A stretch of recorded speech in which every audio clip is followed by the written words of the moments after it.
Hello, and welcome to Lamplighter. Today is February 14. Happy Valentine's Day. Today there is much going on in our reading, beginning with Moses' desire to find a successor. He appeals to God, knowing that he himself will not enter the promised land because of his disobedience and because of his failure to honor God in the presence of the Israelites. So, as the children of Israel are preparing to embark upon that promised land of Canaan, Moses feels like they need a strong leader. Since Moses knows he is not going, he feels the need for a successor to be appointed because he's concerned about the people entering the land like sheep without a shepherd. And so God says that he's going to appoint Moses' protege, Joshua, to lead the people.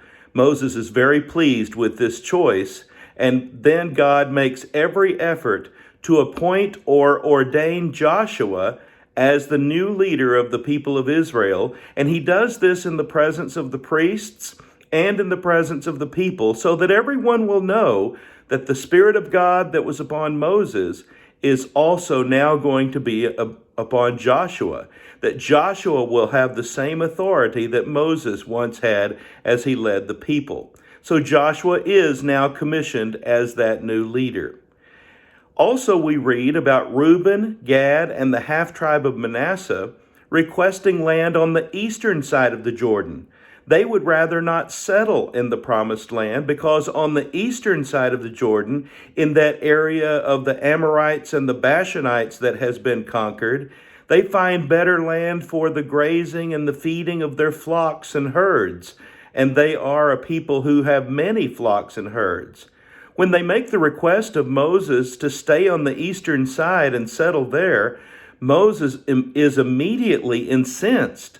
Moses thinks that they are rebelling against God.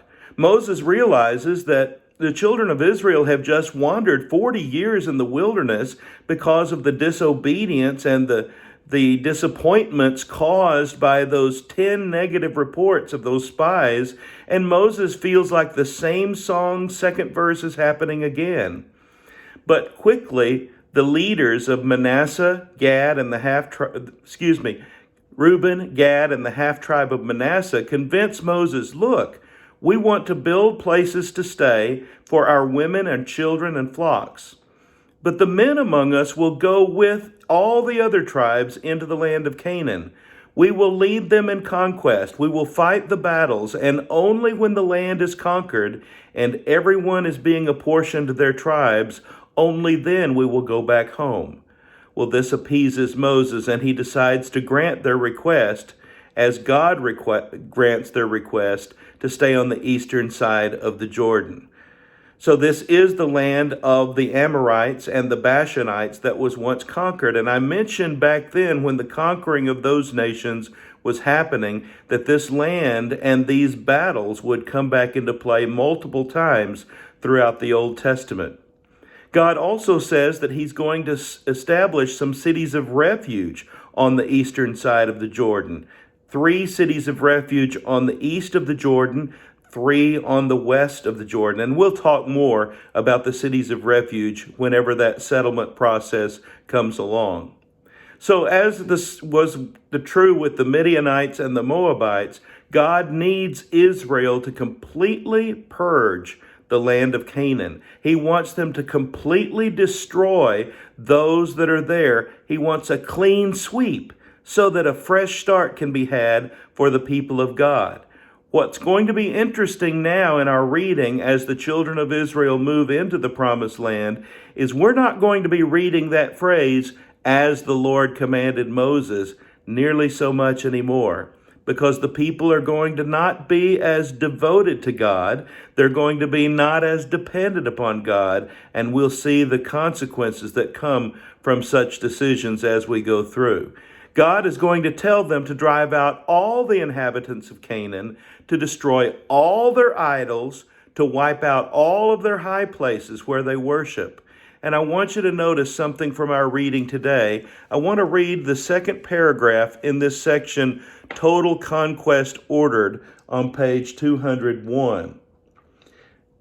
But if you do not drive out the inhabitants of the land, you will you those you allow to remain will become barbs in your eyes and thorns in your side. Barbs in your eyes and thorns in your sides. They will give you trouble in the land where you will live, and then I will do to you what I plan to do to them. God is giving them a severe warning. You need to do what I say. You need to wipe them out, because if you don't, they're going to be a nuisance to you. They're going to destroy you. We'll see if the people listen. Now, the Amalekites are to be destroyed. If we read on a little further in that same section, remember what the Amalekites did to you along the way when you came out of Egypt. When you were weary and worn out, they met you on your journey and cut off all who were lagging behind. They had no fear of God. When the Lord your God gives you rest from all your enemies around you in the land he is giving you to possess as an inheritance, you shall blot out the memory of Amalek from under heaven. Do not forget. God says they are going to get theirs. I want to punish them for the way they have been disobedient to you. From there we read about the boundaries of the land of Canaan for the 9.5 tribes. And these boundaries are very specifically positioned so that all the tribes have the amount of land that they need. In all of this, we see the hand of God. We see God's leadership. We see God wanting to go before the people to cleanse or purge the land. We see God wanting to deliver on his promise way back to Abraham to give them this land of promise to call their own. He wants them to be his people, and he wants to be their God. God still reigns over our lives today, and God still has very specific instructions about how we are to follow him. He wants us to listen to him. He wants us to heed his warnings. He wants us to get rid of all those things that would pull us down, that would distract us from him, that would get in the way of our loyalty, our dedication, and our allegiance to him. And the question is, are we willing to do all of those things, make those kinds of sacrifices in order to be his people? The story is still the same. The story is still God's story, and he has included us today as well.